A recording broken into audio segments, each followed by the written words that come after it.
இடைக்காட்டூர் இயேசுவின் திரு-இருதய திருத்தலம் ஓர் அதிசயத்தின் பலன்.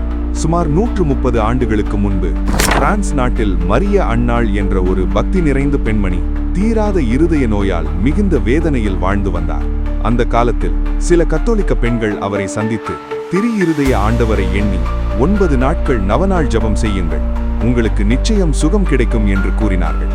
மருத்துவர்களும் முழு நம்பிக்கையுடன் கடவுளின் கருணையை நாடினால் அதுவே ஒரே தீர்வு என்று சொன்னார்கள். இதனை நம்பி மரிய அன்னாள் முழு விசுவாசத்துடன் நவநாளை ஆரம்பித்தார். அற்புதமாக 5 நாட்களிலேயே அவர் முழுமையாக குணமடைந்தார்.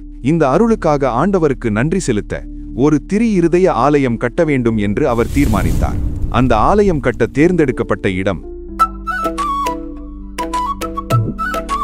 இடைக்காட்டூர். இடைக்காட்டூர் ஒரு சிறிய கிராமம். அங்கு இருந்த இயேசுவின் திரு-இருதய ஆலயம் ஒரு எளிய கூரையுடன் மட்டுமே இருந்தது. அந்த ஆலயத்தை 1000 பேர் அமரக்கூடிய பெரிய பேராலயமாக மாற்ற வேண்டும் என்று பங்குக்கந்தை விரும்பினார். ஆனால் ஏழை விவசாய கிராமமான இடைக்காட்டூரில் அவ்வளவு பெரிய ஆலயத்தை கட்ட பணமில்லை. இந்த நிலையில் நிதி சேகரிக்க பங்குத்தந்தையான அருட்தந்தை பெர்டினாண்ட் செல் எஸ்.ஜே. தமது சொந்த நாடான பிரான்ஸ் சென்றார். அவரின் நோக்கத்தை அறிந்த மரிய அன்னாள் 2000 பிராங்க்ஸ் நிதியுதவி வழங்கினார். மேலும் பிரான்சில் உள்ள இயேசுவின் திரு-இருதய பேராலயத்தைப் போலவே இடைக்காட்டூரிலும் கட்ட வேண்டும் என்று கோரிக்கை வைத்தார். அருட்தந்தை இடைக்காட்டூரில் ஆலய கட்டுமானத்தை தொடங்கினார். ஆனால் அப்போது பெரும் இடையூறு ஏற்பட்டது.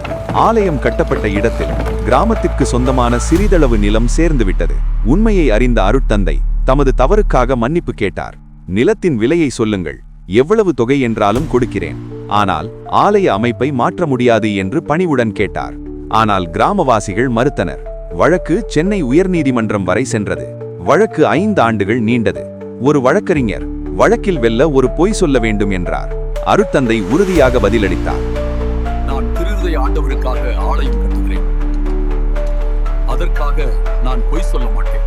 இந்த உண்மையை கேட்ட வழக்கறிஞர் வழக்கிலிருந்து விலகினார். இதன் பின்னர் 3 வழக்கறிஞர்கள் கொண்ட குழு அமைக்கப்பட்டது. அக்குழு தலைவர் இடைக்காட்டூர் வருவதற்கு முந்தைய இரவில் ஒரு அற்புத கனவு கண்டார். அந்த கனவில் 100க்கும் மேற்பட்ட வானதூதர்கள் ஒரு பிரம்மாண்ட ஆலயத்தை கட்டிக்கொண்டிருந்தனர். மறுநாள் ஆலயத்தை நேரில் பார்த்த அவர் அதிர்ச்சியடைந்தார். கிராம மக்களிடம் தனது கனவை பகிர்ந்தார். அதை கேட்ட கிராமவாசிகள் அனைவரும் ஒன்றிணைந்து நிலத்தை ஆலயத்திற்கு வழங்க முடிவு செய்தனர். வழக்கு வாபஸ் பெறப்பட்டது. 1894ஆம் ஆண்டு ஆலய பணி நிறைவுற்றது. 1993ஆம் ஆண்டு இடைக்காட்டூர் ஆலயம் திருத்தலமாக உயர்த்தப்பட்டது. இன்று இத்திருத்தலத்தில் இயேசு சுமந்த திருச்சிலுவையின் ஒரு சிறு பகுதி புனிதமாக பாதுகாக்கப்படுகிறது.